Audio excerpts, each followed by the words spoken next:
Assalamualaikum warahmatullahi wabarakatuh. Perkenalkan, nama saya Zahra Liza Mulyani, NPM 191705108 dari kelas B. Di sini saya akan menjelaskan materi tentang Finite State Automata untuk mata kuliah Teori Bahasa dan Automata. Di sini adalah pengertian dari FSA itu sendiri, yaitu suatu mesin abstrak yang digunakan untuk mempresentasikan penyelesaian suatu persoalan dari suatu sistem diskrit. Sebagai sebuah mesin, maka FSA akan bekerja jika diberikan suatu inputan atau masukan. Nah, hasil proses adalah suatu nilai kebenaran diterima atau tidaknya masukan yang diberikan. Seperti itu. Nah, untuk mekanisme FSA tidak memiliki memori sehingga selalu mendasarkan prosesnya pada posisi state saat ini. Nah, misalnya pada mekanisme kontrol pada sebuah lift selalu didasari pada posisi lift saat itu pada suatu lantai. Nah, pergerakan ke atas atau ke bawah dan sekumpulan permintaan yang belum terpenuhi. Nah, secara formal FSA itu sendiri dinyatakan dengan 5 tuple atau M, sama dengan ada Q, di sini ada seperti huruf E ini, lalu ini dan S sama F. Lalu yang pertama adalah himpunan. Untuk yang simbol seperti ini adalah himpunan, state atau kedudukannya. Lalu yang simbol seperti ini adalah abjad atau himpunan simbol inputnya. Nah, yang ini untuk transisi fungsinya. Lalu yang ini adalah untuk state mulai. Nah, untuk ini adalah final state-nya atau state akhir gitu. Nah, di sini ada yang bagian 2 adalah contoh. Di sini ada state diagramnya. Lalu di sini sudah dijelaskan ada Q1, Q2 dan juga nilai inputnya 01. Lalu di sini ada state awal adalah Q1 dan state akhirnya adalah di Q2. Nah, tandanya adalah ada 2 garis lingkaran seperti ini ya. Kalau mulai dia cuma 1. Nah, di sini adalah inputan 0 untuk Q1, lalu dia nanti Q1 input ada inputan 1 ke Q2 seperti itu. Nah, di sini adalah tabel dari fungsi transisinya. Di sini misalnya Q1, cara bacanya adalah Q1 untuk inputan 0 adalah Q1, betul ya. Lalu di sini ada Q1 untuk inputan 1, maka dia Q2. Nah, yang ini berarti. Nah, ini untuk Q2-nya, untuk inputan 0 dia Q1, karena dari Q2 inputan 0-nya Q1. Lalu dari Q2 inputan 1-nya adalah Q2 itu sendiri.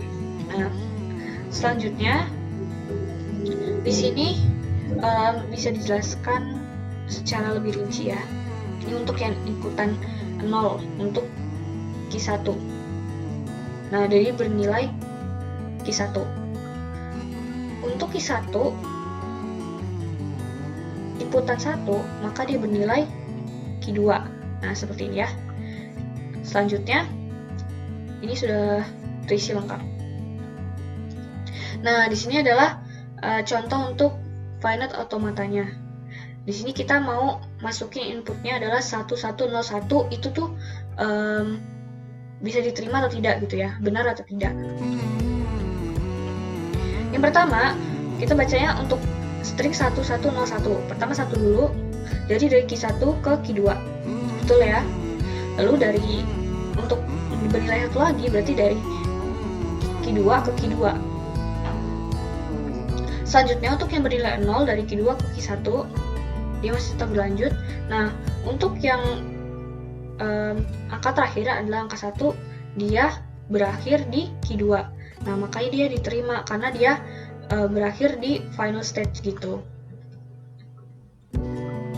Dia diterima kan karena dia di final stage-nya atau stage terakhir gitu. Nah, ini penjelasan ininya secara gampangnya, yang mudahnya seperti ini. Q1 inputan 1, Q2 inputan 1, Q2 inputan 0, Q1 inputan 1 ke Q2 lagi.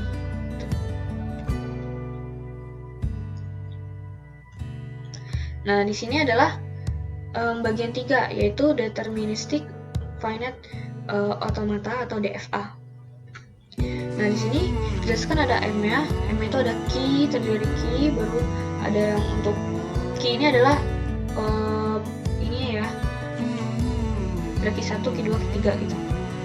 Lalu di sini ada inputannya 01, dan di sini ada S itu adalah startnya atau state mulainya. Lalu di sini ada F atau state akhir atau final ya. Nah, di sini tanda ini adalah untuk menjelaskan tabel fungsi transisinya gitu, untuk mempermudah membuat ini gambarnya. Dan di sini tersedia 3 key di sini ya, key 1, key 2, key 3. Nah, untuk key 1 untuk inputannya 0, maka dia bernilai key 1. Nah, berarti dia mengacu pada yang ini dari sini. Untuk key 1 inputannya 1, maka dia bernilai key 2. Nah, dia untuk yang ini. Nah, selanjutnya ada key 2 untuk masukkan atau inputan 0, maka dia bernilai key 3. Nah, ini berarti yang ini. Untuk key 2 inputan 1, maka dia bernilai key 2. Berarti yang ini. Selanjutnya ada key 3, inputannya 0. Key 3 inputannya 0, maka bernilai key 1. Yang ini ya garis ya. Selanjutnya yang terakhir ada key 3, inputan 1, itu bernilai key 3. Nah, untuk yang atas ini.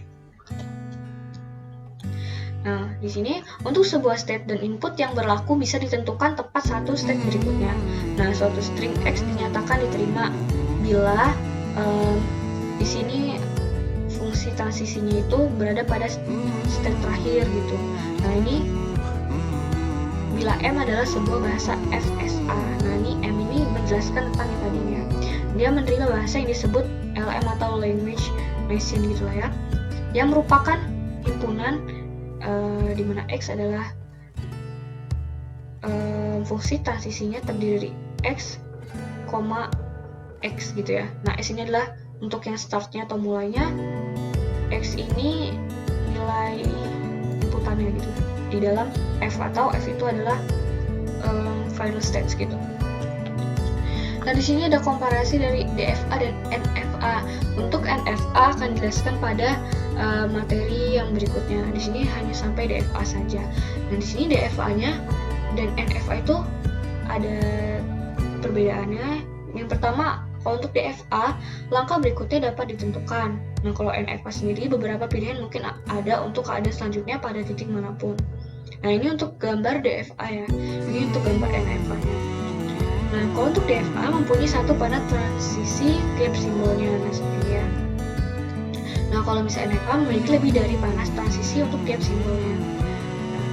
Kalau DFA label dari alfabet, sedangkan NFA label dari alfabet dan untuk yang kosong seperti ini ya. Baiklah, saya kira itu saja yang dapat saya sampaikan pada materi kali ini. Saya akhiri. Wassalamualaikum warahmatullahi wabarakatuh.